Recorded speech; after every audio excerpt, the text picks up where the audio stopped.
What is just a placebo effect, but most people don't realize? I'm not sure if it's technically a placebo, but smoking to help with a hectic situation. Your body is using a cigarette or vape as a tool to force you to take long breaths, hold them in, then exhale slowly. After a few hits you feel much better and calmer, partly due to that sweet nicotine, but partly due to the physical response of your body slowing down for a minute and taking some deep breaths while focusing on something other than the issue at hand. All helas barmas. I have spent much of my time working with kids on overnight camps. I have occupied many roles, but because I keep my credentials up to date, I'm always one of the grown-ups who is on first aid duty. While the first rule of first aid is take it seriously when a kid is limping because their group is due to hike up a mountain tomorrow. Alhelas Barmas works a charm. Other situations it works in. Kid is crying because they got hit by a ball during games or are homesick so have a sore tummy. It is aqueous cream with a small amount of eucalyptus essential oil, which has a warming effect and makes it smell medicinal, and it works beautifully. Because of the take everything seriously rule, you do rule out if there is a dangerous injury before you pull out the Alhelas. But since we are so super serious throughout, the kids truly believe they are getting proper medicine. Typically you have the kid in the office, having ruled out the possibility of hospital, doctor, or camp nurse, and it's definitely an all helas job. You very seriously tell the kid you have a strong cream that will help make them feel better. You pull out the Alhelas, which you need to keep in an official looking tub to keep up the appearance, put on latex gloves, and then rub it into the sore place. Of course, rubbing anything that is sore makes it feel a bit better, but at this point, the kid probably needs attention and a bit of feeling special and like they are being taken seriously. Then, once you've rubbed it all in, you look at your watch and say now, you should start feeling the effect in exactly 2 minutes. You explain that the powerful cream needs to be activated by the air. The eucalyptus oil's thermal properties are helped by airflow, so you need to move around to get new air around it. 90% of the time, the kid is back up and running around with friends in no time at all. The other 10% probably need a hug. I used to play a game called Evolve, and my daughter asked about it, and I told her I'm a monster hunter. She said, why? Are there still monsters in my room then? I got this super serious look, told her to stay right there and don't move, and ran upstairs like life depended on it. Spent about 10 minutes lifting weights and doing a couple of push-ups. Came back down and said as serious as I could, there's no monsters in your room now, and she hugged me really big and didn't worry about it for a long time after that. Getting your daith pierced to cure migraines. I work in a tattoo and piercing studio and the daith has become the most popular piercing in the past year because of ladies wanting a remedy to their migraines. Half the time they don't even know what it's called. They just call it the migraine piercing. Hell, half of these people don't even have migraines. They just have headaches and don't know the difference. It's all total BS. Some piercer somewhere just made it up to sell more piercings, and it took off. We refuse to acknowledge it as anything other than a piercing performed for adornment purposes, because there is no scientific or medical reason why getting a piercing in your ear would rid you of migraines. Falling down when you get shot. Not entirely, of course. You get shot in the head or heart or something and lose consciousness immediately, or maybe in the knee and your leg gives out, then sure you may drop right away. In practice this often isn't the case unless someone is very aware they've been hit. Bullets hit really fast, and it's not uncommon for people to not realize they've been hit at first because it doesn't register as pain until you get woozy from blood loss or breathing problems from your collapsed lung or whatever. There's no reason to fall down. In the movies though, mostly everyone just falls down instantly from any shot. People internalize that as what happens when you get shot without realizing it and then collapse from relatively minor wounds because they unconsciously think that's what's supposed to happen.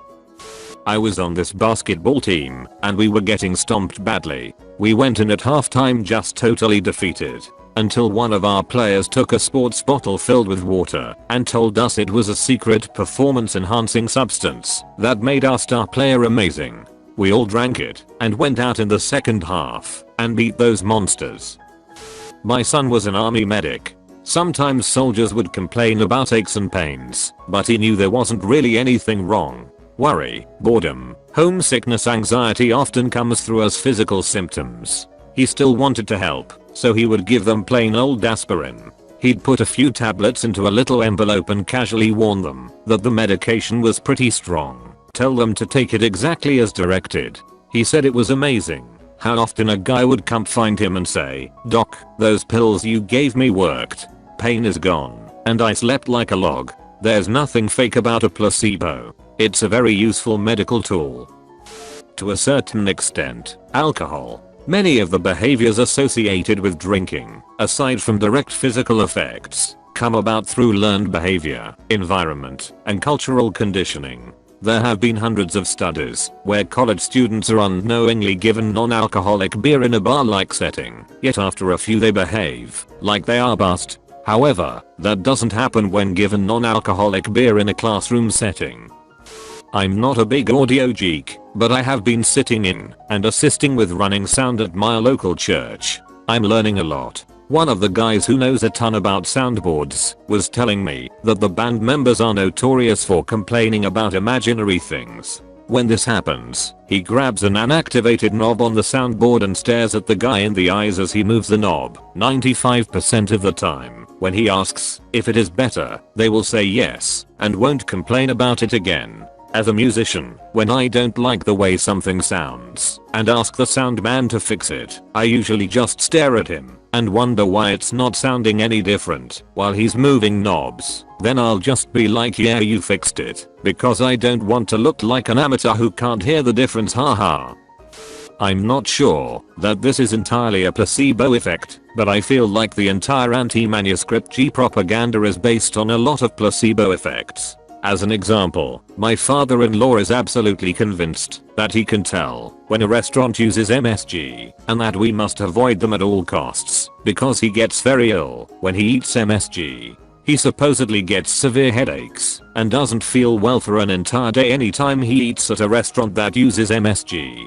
Meanwhile, he eats instant ramen several times a week which is loaded with MSG, and yet he feels absolutely fine. I've yet to point this out to him because he's not the kind of person to learn something then realize the mistake. So it's not like he'll be like, "Oh, I guess I've been eating MSG this whole time and I've been fine. I guess MSG isn't entirely bad," but rather all of a sudden realize that the next time he eats instant ramen he'll feel sick because he's now aware it contains MSG. So yay, I'm gonna say MSG. And the resulting negative effects is simply the result of eating high levels of sodium. I'm not a nutritionist and don't have any scientific data to prove that MSG has negative placebo effects, but I do feel anecdotally I've seen plenty of people succumb to this.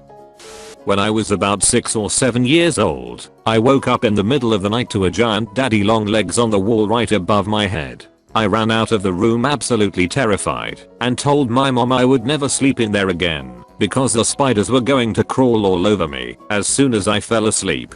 I guess after 2 nights of sleeping on couch cushions beside my parents' bed, they had had enough and decided to figure something out. They went out and bought special spider spray that would keep all of the spiders away. There was a tiny little hole in the drywall at the top corner of the ceiling, and I told them that's where they were getting in and they had to spray there. So my mom sprayed the spider spray in the hole and plugged it with tissue paper and then sprayed all over my room. I remember it smelled really sweet and my mom said it was because spiders hate sweets. Then after was satisfied with the level of spider prevention, my mom put the can under the sink in my bathroom and it was long forgotten about. Fast forward 12 years later, I've moved out and my parents are redoing that bathroom. They asked me to come over and grab any stuff I still wanted.